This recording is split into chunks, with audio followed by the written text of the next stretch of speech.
And keep in mind, how much is the lead spend? Oh, zero. $0. Everything you need is put in place that nobody's left questioning. And I think that a lot of people don't execute due to uncertainty. And this agency eliminates a lot of uncertainty. The other day, I was on Instagram the other day, and I see the Cali girls, Raina, Katie, Shay, they're like getting their nails done and closing policies. I'm like, I love that. what the heck? Yeah. But like when you get good on the phone, you memorize the script, like you can do it anywhere. You can do it anywhere. Keep going, keep going, keep going, keep going, keep going, keep going. I gotta keep going. Got some electric in the house today. Thank you for joining us for another Playbook podcast. Thank you for having me. How are we feeling today, Electra? We're feeling good. Yes. We're feeling good. So one of our new rising stars with the team, and was talking to you before this, so we're talking about how important mindset was in the business for new agents. A lot of new agents can't get over that mental toughness. Right. And for you, it was no sales background, no anything before coming into the team, right? Correct. What were you doing before this?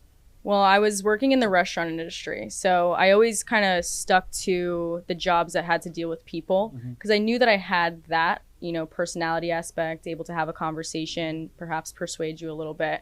But sales like this, where there's no guarantee, it's completely up to you. It's very much so a first for me. So it's a whole new skill set that I had to learn for sure. How did you get in the business? Who reached out to you? So going back to the restaurant industry, I worked with my partner now, Sophia Attilis, and she told me, she actually asked me, what do you want out of life? And all really good questions, normally that people don't ask you right away.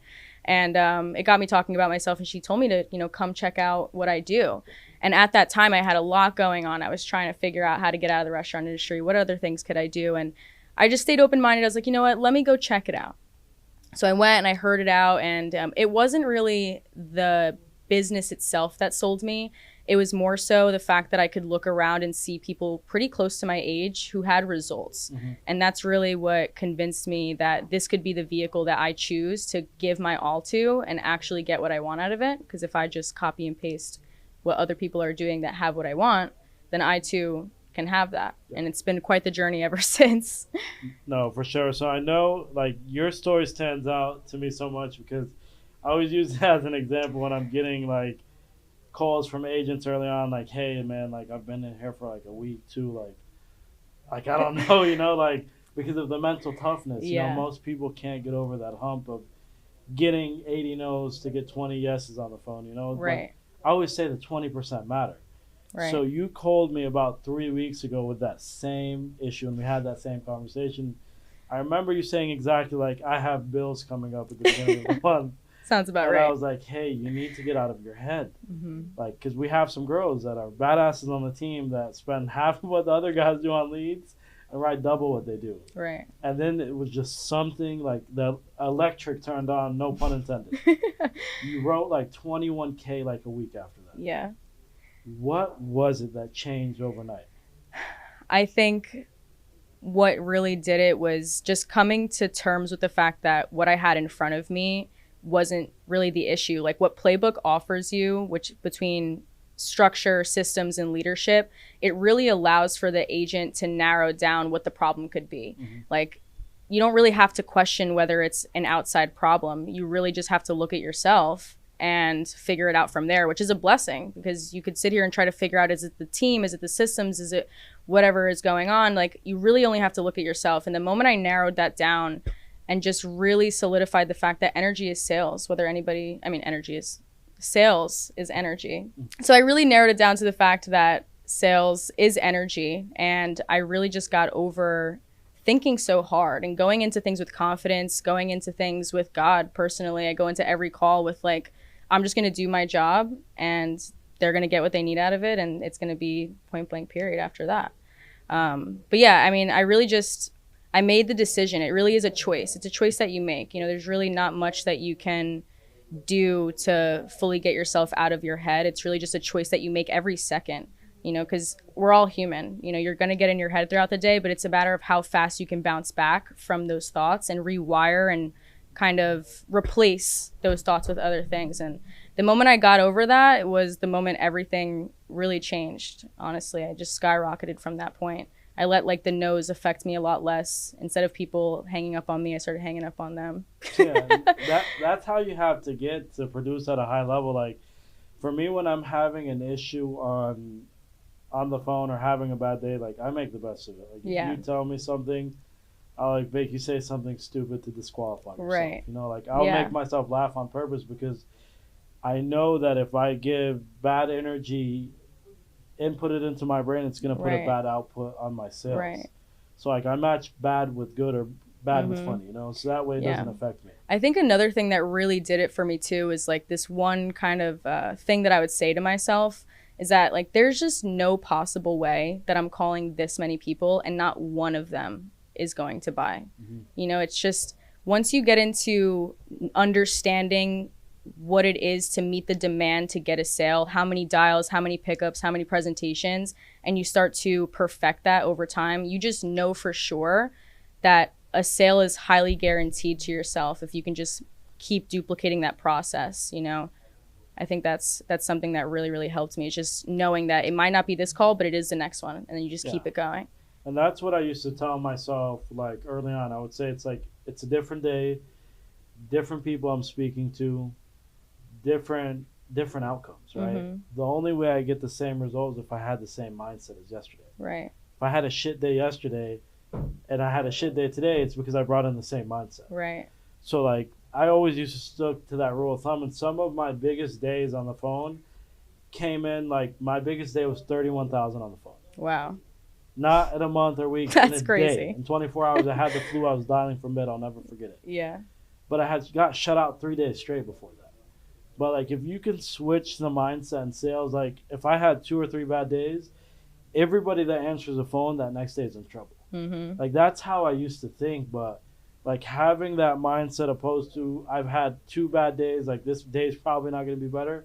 It's like the difference. But I always say it starts here. Absolutely. You have to master the battleground inside first. Yeah. It's funny enough, like the week, or actually like the few days before I had that $21,000 week, I was not selling for like a couple of days. And like a lot of people know that like I'll start to like, oh my gosh, like I need to, right?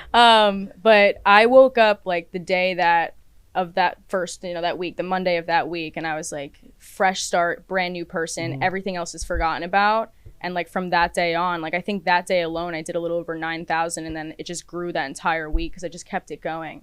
But like me waking up on that day and completely just washing away everything that happened before is really like, it's the game changer. Energy is so real. Like you were saying before, like what you put in is what you're gonna get. And once you can just get really good at reminding yourself of that, like more and more and more, because that's what it is. It's the reminder. Like we're human, right? Like you're going to have the days where like, you know, you get doubtful or you get in your head, but how quick can you remind yourself of like the reality of really what it takes and the mindset that you should have? And that's what I've been perfecting over and over. And I think all of that starts with you work very hard. So I know that I'll get on sometimes. I'll see the late night crew. You're always in there, sometimes past midnight. So it's like having that type of work ethic and stacking those numbers on your side while you're in training and learning new. Always, I say, it's huge for new agents because you get over that learning curve quick. Right. You were able to get out of it within 3 weeks? Yeah, within 3 weeks. Yeah. What does the schedule look like to get those results where you're seeing 20K weeks within a month of coming into the business? And keep in mind, how much is the lead spend? Oh, $0. $0. What does the schedule look like behind that? So I just want to start with the fact that I looked at whoever had what I wanted and did what they did. And who was that person? So anyone who's on the late night crew, honestly, like Kyle Hansen is a really good example. He works really hard. He keeps a high energy. Yeah, it's really good to be around too. Like live dials are everything. You know, everyone who's on his team, honestly, is really who's up late. And I saw what they were doing, and I just thought, like, if I do this, then I'll have what they have. So it's early mornings. Like, luckily, we're actually 2 hours ahead of them over there, but I'm on live dials by, I would say, either, depending on the day, we have trainings, you know, like can't get on, but so it's either like 9 or 10 o'clock. And then I will stay. Sometimes I have to force myself to leave. Like I'll stay, like not too long ago, I left the office at 2 a.m., you know, so a little, maybe more so on average, like 10, 11 o'clock at night for sure. But sometimes I really just, I don't even want to go, you know, and maybe even a day that I didn't even have a sale, you know, I just don't want to go. I'm so eager to grow this and to meet the demand. I really like to say that often, is to just meet the demand. So yeah, so basically I just copied and pasted everything that I saw people who were winning doing. And that was early mornings, late nights. You know, people complain about going to sleep late and they can't wake up early. Like I will go to bed at 3 o'clock in the morning and be the first one in that office. Like it's just, it's what you feed your brain. Like if you can tell yourself you can do it, you literally can. Like I really just, the more people can really just take control over what they tell themselves is when things really change. Most people, they're missing that. It's like the lack of hunger and drive. Like 4th of July was Saturday. My family was traveling to New Jersey. Guess what time I left the office? 11? Midnight. But it's like, even at the level that I'm at now, we talked about this at lunch. Like, you don't start working less because you get to a certain phase in sales. Like, the way I look at the schedule, it's like it's almost a lifestyle. Like I enjoy working that late. Me too. As crazy as it sounds, like people are probably thinking, watching this, like, when do you guys have a life, or what do you all do for fun? Like, this is fun. This is fun for me, you know. When do you see your friends? Like, these are my friends. These are my friends. Yeah. The people in the office are my friends. Like, absolutely. You have to love the business, and it'll love you back. Yeah, and that's how I look at it. Like, I really don't look at it as working because like it's fun. Like we're in virtual sales. I could go to Jersey, see the family there, come to your old office, see 10, 15 of our people there. I could go to Texas, see 40 of our guys there. I can go to Minnesota, Indiana. Like this is it's not work for me, you know? Yeah. So it's like I always say, like this, the sales is the lifestyle. And like when people are saying like how do you guys enjoy working that long a day? It's like we don't look at it as work. It's not. I mean, especially when you're around people that are like-minded, and typically when people, you know, have high ambitions, they want a lot out of life, they seek to be around people who think like them more often than, you know, someone else would. And in this business, you're around people who are like you and people who you want to be like, and it's just everywhere, and it's amazing. And I think that it's a lot easier to love something that you're good at rather than, you know, nobody likes doing something they're not good at. And I think that's where a lot of people get tripped up in this business, is that you come into something and they expect to be good at it, or when they're not good at it, it's a little discouraging for them. And it was like that for me too. But I think the biggest thing for people in this business, or any business really, is that if you can get past the learning curve, which you're always going to be learning, but the initial learning curve, then that's when it starts to get fun. Like when you can actually like sit back in your chair with confidence and do what you do, that's when it becomes enjoyable, and you can just grow from there, learn from there. I love that this business forces me to be better, and become a bigger and better person, to be eligible to do bigger and better things. Like, I love it. I seriously love it. I could talk about it all day. And it's funny because like the other day I was on Instagram the other day, and I see the Cali girls, Raina, Katie, Shay, they're like getting their nails done, like closing policies. I'm like, I love that. What the heck? Yeah. Like, but like when you get good on the phone, you memorize the script, like you can do it anywhere. You can do it anywhere. Like, some of them you'll see like by the pool. It's like, this is work for us. It's awesome. You know? But it's like you seeing that. Obviously now you've gotten to that phase where you can close anywhere. You memorize the script, all of that stuff, and you would agree the biggest part of that came from putting in those hours early on. Absolutely, right? Absolutely. Yeah. The more you're willing to give, the more it'll give back to you, and the quicker you can do that, the better off you are. I mean, there's urgency in this business. Everyone is on a different path. Everyone is on a different journey, and it's not good to compare yourself too heavily. But if you see other people winning and you genuinely want that for yourself, do what they're doing. Do what they're doing. And I think that there's such a satisfaction in working as hard as a lot of us do, because it's really not something that everybody can do. You know, like it's not for everybody. It's not for everybody. Right. It's not for everybody. And like, I think that anybody can do it if they believe in themselves. Of course, we have everything to give you for you to succeed. But for those to really meet that specific demand and get the results that they want, that comes from them, like it's not for everybody, but the accomplishment that sense of accomplishment that comes from that there's no price on that. It really does change you as a person. It's not just sales. It's a lifestyle that changes you entirely. Yeah, for sure. And like you said, that that's one of my favorite things, that agents can come in and do so well early on. And that's one of the things that we're most proud of. In an industry that there's a 90% fail-out ratio, we've reverse engineered it. Right. There's an 82% success rate with us. The 2 out of 10 that don't last is because of a work ethic. It's the only thing we can't fix. Right. What is it do you think it is that stood out so much to you about the agency that you feel like that helped you get to that result that quick?